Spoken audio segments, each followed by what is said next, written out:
नमस्कार, मी दीपाली पेडामकर। आज मी तुम्हाला नारळी पौर्णिमा आणि रक्षाबंधन आणि लगेच आपल्याकडे गणपती बाप्पाचं आगमन होणार आहे। या कमी साहित्यामध्ये आणि कमी वेळेमध्ये होणारे लाडूचा आज मी तुम्हाला दाखवणार आहे। व्हिडिओ आवडल्यास लाईक करा, शेअर करा, सबस्क्राईब करा आणि बेल आयकॉनला प्रेस करायला विसरू नका। चला मग आता व्हिडिओला सुरुवात करू। इकडे मी 2 नारळ घेतलेले आहेत। आता हे नारळ मी फोडत आहे। इकडे आपल्याला नारळाचे तुकडे करून घ्यायचे आहेत, म्हणजे असे उभे चिरून घ्यायचे आहेत। हे इकडे मी बघा असे खोबऱ्याचे तुकडे करून घेतलेले आहेत, नारळ काढून घेतलाय आणि आपल्याला आहे ना ह्याचे जे हे आहे ना हे असं सोलून घ्यायचे। असं केल्याने ना आपला नारळ एकदम पांढरा शुभ्र दिसतो आणि आपली ही रेसिपी खूप छान दिसणार आहे। हे असं काढायचं याचं।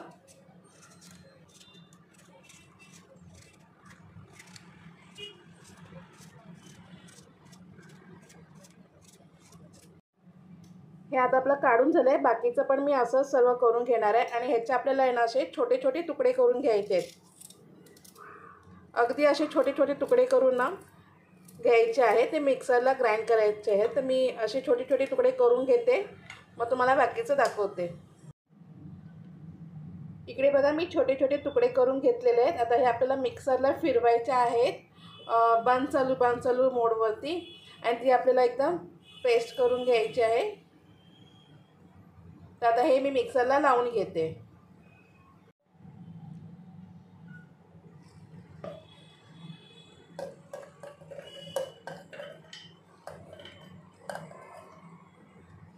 दोन बॅचमध्ये मी करून घेत आहे। पाणी जास्त नाही वापरायचं आहे, पहिला शक्यतो आपल्याला ह्याच्यामध्ये फिरवायचं आहे।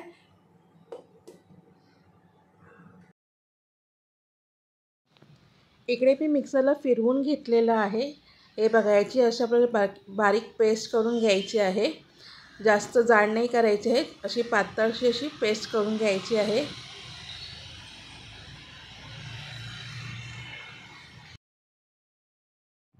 इकडे मी कढई गरम करत ठेवलेली आहे। मी ह्या मापाने मोजून घेतलं होतं, हे ते 2 कप होते। तर मी दूध सुद्धा ह्याच्याने 2 कप घेत आहे।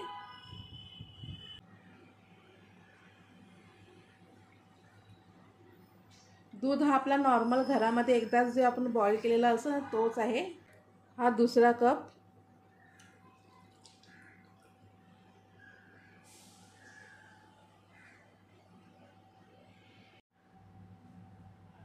दूध आपलं हलकं नॉर्मल आपलं गरम होत आहे।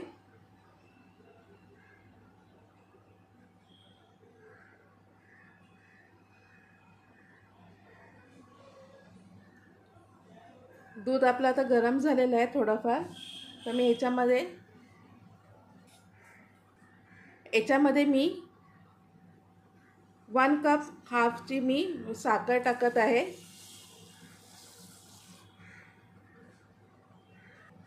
आणि ही थोडीशी।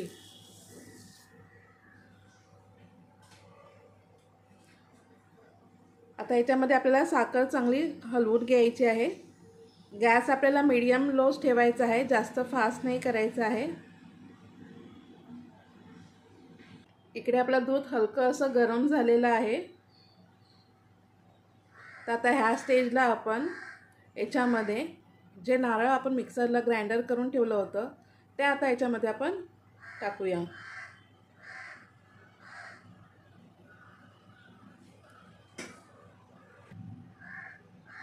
हे नारळ आपण हळूहळू याच्यामध्ये टाकूया।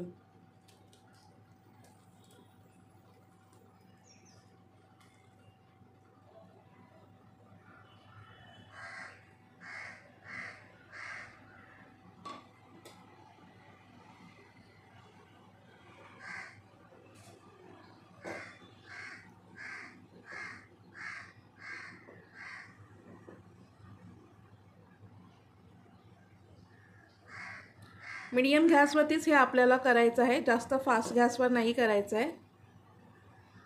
असे लाडू खूप छान सुंदर होतात।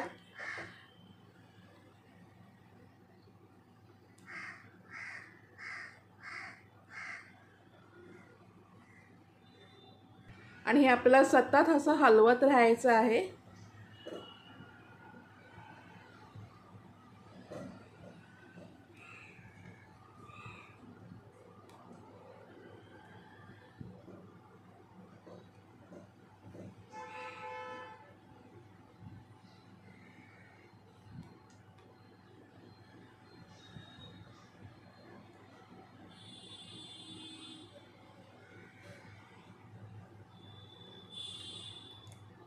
तुम्हाला वाटायचं हे पातळ खूप आहे, घट्ट कसं नाही होणार, हे घट्ट दूध आटलं की बरोबर हे घट्ट होणार आणि छान असं आपले लाडू होतील.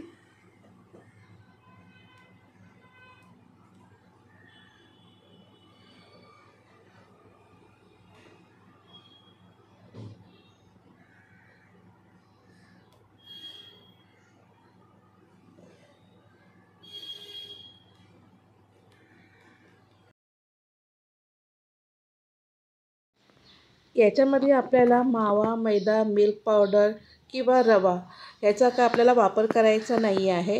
हे आपल्या फक्त 3 साहित्यामध्ये खूप सुंदर अशी ही रेसिपी होते आणि अगदी चवीला चविष्ट अशी आहे. हे लाडू तुम्ही नक्कीच सणाला त्या करून बघा, खूप सुंदर असे हे लाडू होतात.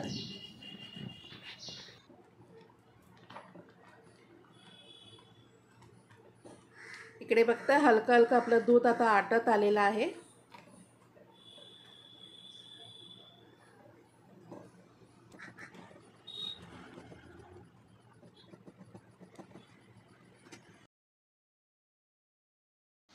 इकडे बघताय आपलं हे दूध आटत आलेलं आहे आणि आता ह्याची प्रोसेस जरा फटाफट होण्यासाठी ह्याच्यामध्ये मी देसीनेट कोकोनट 1 चमचा टाकत आहे. हे देसीनेट कोकोनट हे आपल्याला मार्केटमध्ये सहज उपलब्ध आहे. हे कुठल्याही किराणाच्या दुकानामध्ये तुम्हाला मिळेल.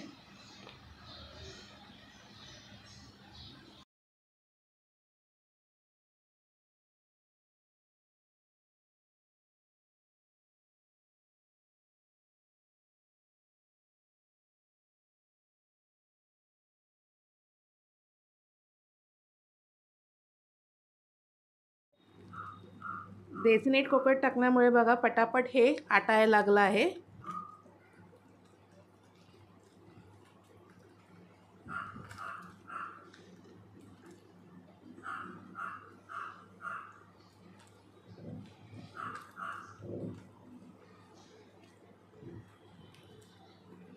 देसीनेट कोकोनट टाकल्यामुळे हे आपलं लगेच आटलं आहे. अजून आपल्याला हे थोडं आटवायचं आहे. हे बघा याच्यामध्ये थोडंसं अजून दूध आहे.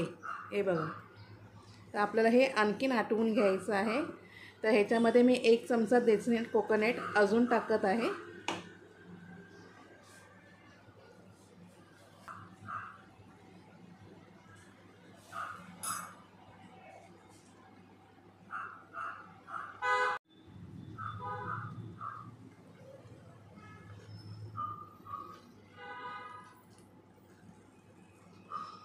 अगदी कमी साहित्यामध्ये एवढी सुंदर अशी ही रेसिपी होते. नारळी पौर्णिमेसाठी तुम्ही नक्की ट्राय करा. आणि आपल्याकडे लगेच गणपती बाप्पाचं पण आगमन होणार आहे, त्याच्यासाठीही तुम्ही रेसिपी करू शकता. याचे मोदकच्या सासामध्ये हे टाकायचं आणि थोडं दाबून दाबून मोदक ह्याचे बनवायचे. खूप सुंदर असे मोदक पण ही होतात त्याचे.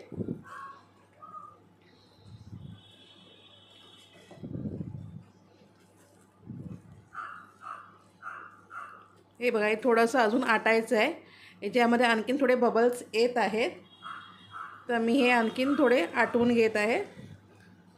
हे बघा अजून याच्यामध्ये दूध आहे.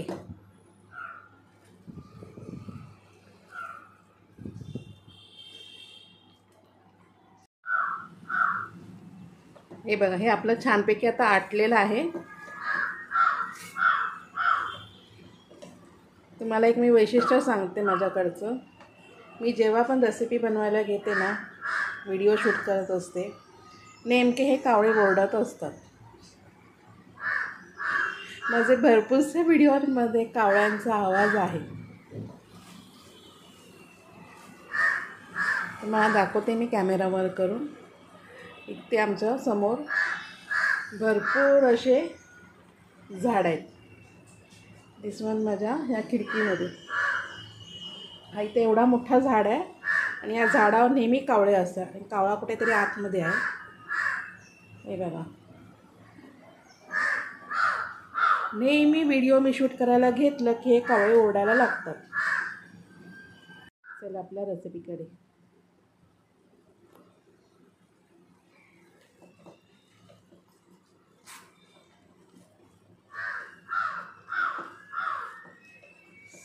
हे बघा, हे आपलं छानपैकी झालेलं आहे. हे बघा, याच्यातलं पूर्ण दूध आटलेलं आहे बघा, जरा पण आलेलं नाही आहे.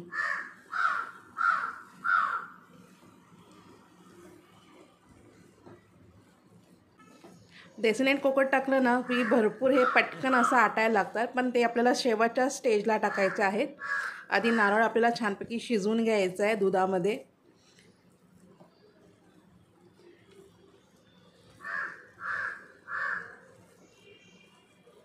हे बघा, हे आता आपलं रेडी आहे. तर आपण हे आता थंड होऊन देऊया आणि मग याचे आपण लाडू वळवूया. आधी याला आपण थंड होऊन देऊया. बघा किती सुंदर असे झालेले आहे. हे बघा,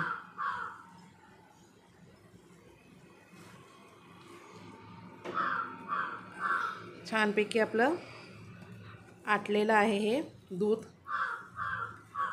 टेक्स्चर पण खूप छान आलं याचं. आणि मी लाडवाचा एक छोटासा गोळा करून तुम्हाला दाखवते. खूप गरम आहे. हे बघा, हे आपले लाडू थंड झाल्यावर ती पण छान दिसतात. तेल बिल लावायची गरज नाही आहे. हे बघा, हे रेडी आहे. तर आता आपण हे गॅस बंद करूया. गॅस बंद केला आहे मी. हे छानपैकी आपण थंड होऊन देऊया. इथे बघता आपलं हे साहित्य सर्व थंड झालेलं आहे. तर आपल्याला हे लाडू जसे छोटे मोठे जसे तुम्हाला हवे तसे तुम्ही घेऊ शकता. मी इथे थोडेसे छोटेसेच करत आहे. आता छानपैकी वळत आहेत आणि आता आपण ह्याला छानसं असं डेकोरेशन करणार आहोत, जेणेकरून आपले लाडू एकदम सुंदर असे दिसतील. तर मी इकडे तुम्हाला दाखवते. इकडे आता आपले लाडू आणखीन छान आणि सुंदर दिसावे याच्यासाठी आता आपण इकडे मी कोकोनट घेतला आहे डेसिनेट, आणि ह्याच्यामध्ये हे लाडू असे आपल्याला फिरवून घ्यायचे आहेत आणि मस्त याला राऊंड शेप द्यायचा आहे. एकदम परफेक्ट असा राऊंड शेप येतो याला. मग एक छान असं पिस्त्याचा आपल्याला तुकडा लावायचा आहे. तुम्ही काजू बदाम काहीही लावू शकता. मी इथं पिस्ता वापरला आहे. तर हे आपलं पिस्ता, आपलं हे कोकोनट लाडू रेडी आहे.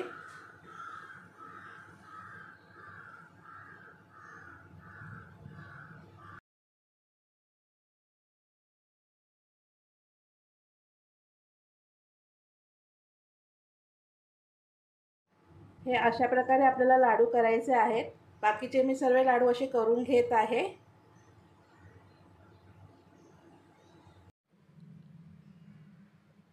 हे बघा, माझे नारळाचे लाडू रेडी आहेत. हे आहेत माझे नारळाचे लाडू. तुम्हाला कसे वाटले हे कमेंट करून नक्की सांगा. आवडल्यास लाईक करा, शेअर करा, सबस्क्राईब करा आणि बेल आयकॉनला प्रेस करायला विसरू नका. Thank you so much.